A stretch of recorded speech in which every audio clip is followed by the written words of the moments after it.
some of 3PO's worst moments from all the years.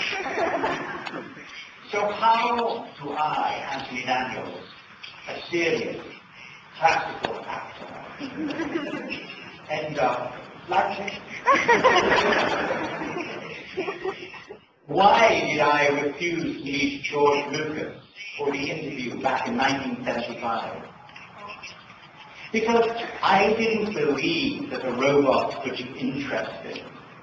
I didn't believe that a science fiction film could be interesting. But my agent made me go and meet George Lucas.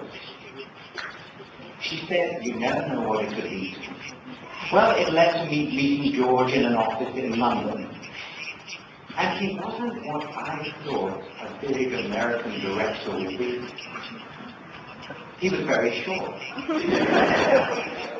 And he was very quiet. Anyway, and we talked for a little while about me being an actor, me being a mime, me needing a job, and it was all a little, okay. But behind him, on the wall, was a painting of the character, a concept painting. And I asked if this was the character, he said yes, and I walked over and I looked at it, and the eyes of the character, standing there on this lonely desert, this concept painting by Ralph McQuarrie, somehow Ralph captured in this painting, captured the soul of his figure. And I looked at the figure's face, and the face looked back at me, and strange things happened. It was as though the character said, "Come."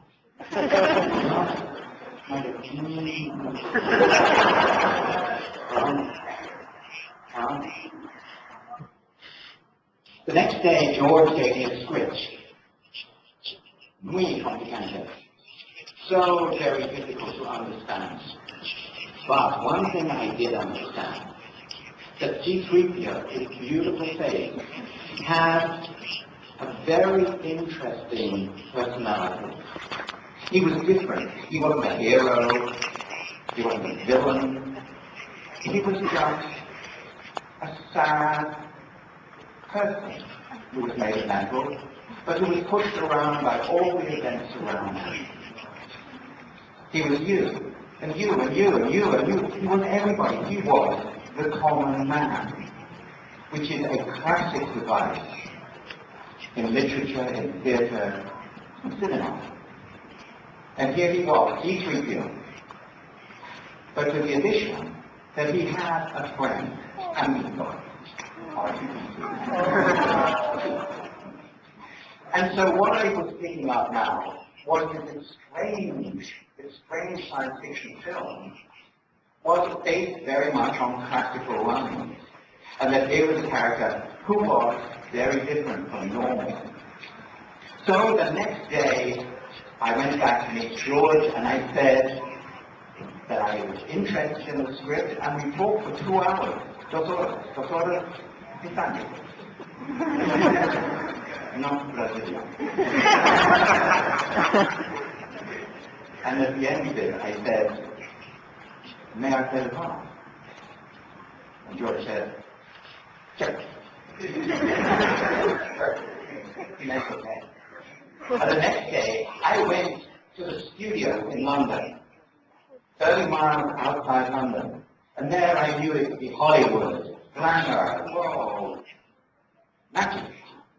Here were 2 men, builders, and they had buckets of plaster, and they made me take off my clothes, and I stood there.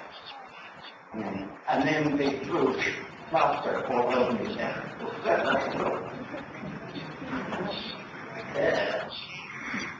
And from this they made my body, a statue of my body.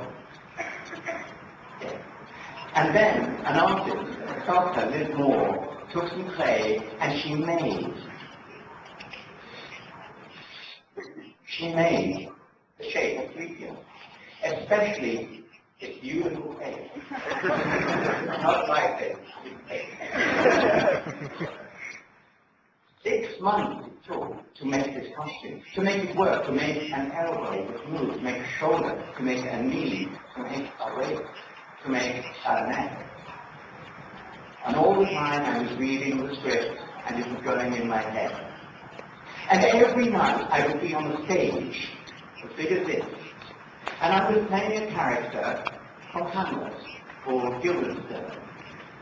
And he has a friend who's called Rosenthal. And they are two people like you and you and you and you.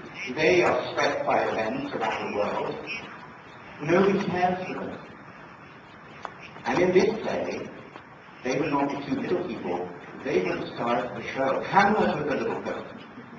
But what was here was a double act. 3PO, Parsley. The two farmers from Kurosawa's Hidden Portrait. All practical references. But now 6 months have passed. Suddenly we are in Tatooine. Well, not really Tatooine, it's North Africa. But we were pretending it was Tatooine. That is what movie magic is all about.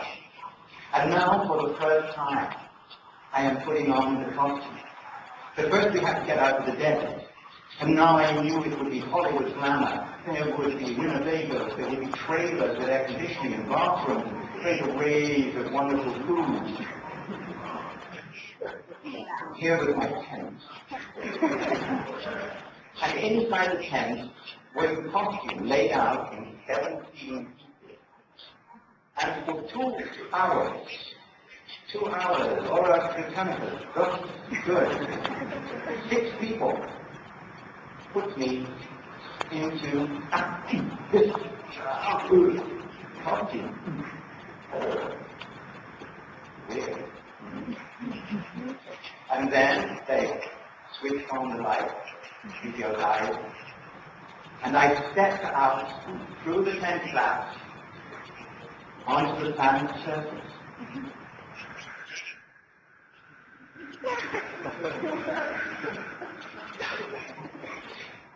The sun was rising. I could feel it already warming the costume. And I could see here the American crew and the English crew, and over here some people from Tunisia who are helping us lift heavy objects. And I could see the American crew, and they were all dying. Oh my God, William, that's incredible. Isn't that just amazing? And here was the English crew. And they were going, that's really quite good, isn't it? And here was the Tunisian crew going, no!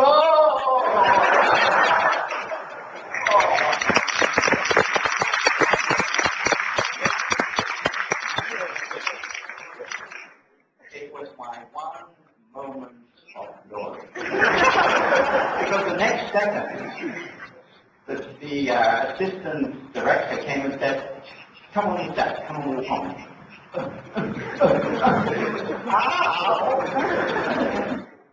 And that was my first day filming.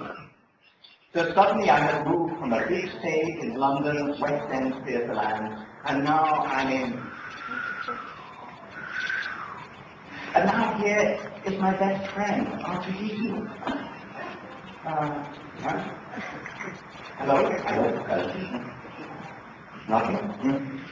Because in the script, I had long conversations with Archie. I would say, say it again. And he would go, a bit deep. So what makes you think that it's better instead of better? But that takes much too long. You'll be malfunctioning in a day. The reality was somewhat different.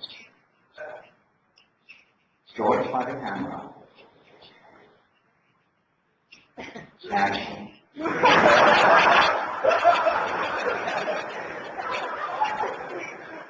very tired. Many things have gone wrong with this film. They haven't even started. The sets are being blown down in the winter winds that have not blown.